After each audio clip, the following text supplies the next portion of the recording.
Iron, calcium, fibre ఎక్కువగా ఉండి ఈ అవిసె గింజలతో నేను ఈరోజు మంచి స్పైసీ కారపొడి తయారు చేసే విధానం షేర్ చేయబోతున్నాను. ఈ కారపొడి అనేది మనకి బ్రేక్ఫాస్ట్ అండ్ రైస్లో కూడా చాలా అంటే చాలా టేస్ట్గా ఉంటుంది.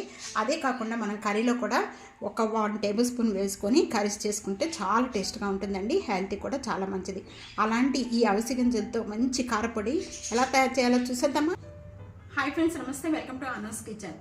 హెల్త్కి ఎంతో మంచిదైన అవిసె గింజలు, బట్ ఇవి డైరెక్ట్గా మనం తీసుకోలేం కాబట్టి ఇలాంటి అవిసె గింజలతో మంచి కారపొడి తయారు చేసే విధానం షేర్ చేయబోతున్నానండి. ఈ కారపొడి అనేది రైస్లోకి అండ్ బ్రేక్ఫాస్ట్లో కూడా చాలా టేస్ట్గా ఉంటుంది. తప్పకుండా ఇదే విధంగా ఒకసారి ట్రై చేసి మీకు ఎలా ఉందనేది నా కామెంట్స్లో తెలియజేయండి. ఇప్పటివరకు కూడా నా వీడియోని సబ్స్క్రైబ్ చేయని వాళ్ళు సబ్స్క్రైబ్ చేసుకోండి. ప్రక్కనే ఉన్న బెల్ ఐకాన్ ప్రెస్ చేయడం అస్సలు మర్చిపోవద్దు. రండి, ఇది ఎలా తయారు చేయాలో చూసేద్దాం. అవిసె గింజల కారపొడి తయారు చేసుకోవడానికి నేను ఇక్కడ ప్యాన్లో 1 కప్ అనేది అవిసె గింజలు యాడ్ చేస్తున్నానండి. అవిసె గింజలు వేయించుకునేటప్పుడు ఈ విధంగా కలుపుతూ వేయించుకోవాలి.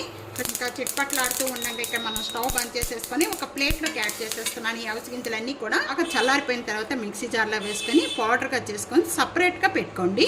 1 కప్కి ఇక్కడ 12 లేక 10 మిర్చి అనేది యాడ్ చేస్తున్నానండి. ఇక్కడ ఇవి వేగుతూ ఉండగానే నేను ఇక్కడ కరివేపాకు 3 రెమ్మలు యాడ్ చేస్తున్నానండి. కరివేపాకు 3 రెమ్మలు యాడ్ చేసిన వెంటనే కూడా దీన్ని కొద్దిగా ఈ కరివేపాకు డ్రై అయ్యే వరకు కూడా కొద్దిగా ఫ్రై చేసేసుకుందాం. ఇవి కూడా బాగా వేగిపోయాయండి. వేగిపోయిన వెంటనే కూడా నేను ఒక బౌల్లో తీసేసుకుంటున్నాను. 1 టేబుల్ స్పూను ఆయిల్ యాడ్ చేస్తున్నానండి. 2 టేబుల్ స్పూన్ నేను శనగపప్పు యాడ్ చేస్తున్నాను. 2 టేబుల్ స్పూను మినపప్పు, 2 టేబుల్ స్పూన్ ధనియాలు, 2 టేబుల్ స్పూన్ మినపప్పు, 2 టేబుల్ స్పూన్ శనగపప్పు. ఇవన్నీ యాడ్ చేసేసిన వెంటనే కూడా ఈ విధంగా లైట్గా కలుపుకుంటూ వేయించుకోవాలండి. అన్నీ కూడా బాగా వేగుతాయి పప్పులన్నీ కూడా. ఇవి కొద్దిగా లైట్గా వేగిన వెంటనే కూడా 1/2 టేబుల్ స్పూను మెంతులు యాడ్ చేస్తున్నాను.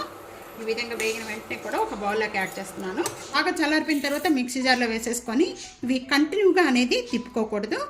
ఆన్ ఆఫ్ చేస్తూ కూడా పౌడర్గా చేసుకోండి. ఈ విధంగా పౌడర్గా చేసుకుని అవిసె గింజల పౌడర్ అంతా కూడా నేను ఒక ప్లేట్లోకి యాడ్ చేస్తున్నానండి. మనం కరివేపాకు కూడా యాడ్ చేసేస్తున్నానండి. ఇక్కడ 1 టేబుల్ స్పూను జీరా యాడ్ చేస్తున్నాను. వీటితో పాటు ఒక 1/2 టేబుల్ స్పూను పసుపు, సాల్ట్ 1 టేబుల్ స్పూను, టేస్ట్కి సరిపడే తర్వాత కూడా చూసుకొని మనం వేసుకోవచ్చండి. ఇవి కూడా వీటితో పాటే యాడ్ చేసేసుకోవాలి. ఈ విధంగా మెత్తగా చేసుకున్న వెంటనే కూడా ఇప్పుడు మీకు సాల్ట్ అనేది సరిపడకపోతే వేసుకోవచ్చు. దీంట్లో నేను ఇక్కడ ఒక చిన్న ఉసిరికాయ అంతా చింతపండు యాడ్ చేస్తున్నాను. ఒక 10 వెల్లుల్లిపాయ రెబ్బలు అండి. 1 కప్కి 10 వెల్లుల్లిపాయ రెబ్బలు కరెక్ట్గా సరిపోతాయి. ఈ వెల్లుల్లిపాయ రెబ్బల పైన కూడా ఏమి నేను చెక్కు తీయట్లేదు. ఈ విధంగానే యాడ్ చేసేస్తున్నాను. ఇవన్నీ యాడ్ చేసుకున్న వెంటనే కూడా మన గింజలు కూడా దీంట్లోనే యాడ్ చేసేస్తున్నాను. బాగా మెత్తగా కాకుండా ఈ విధంగా కొద్ది బరగబరగ్గానే చేసుకోండి. కూడా ఒక బౌల్లోకి యాడ్ చేసేస్తున్నాను. ఏ కంటల్లో పెట్టుకొని డైలీ తీసుకుంటూ ఉంటే చాలా హెల్త్గా మంచిదండి.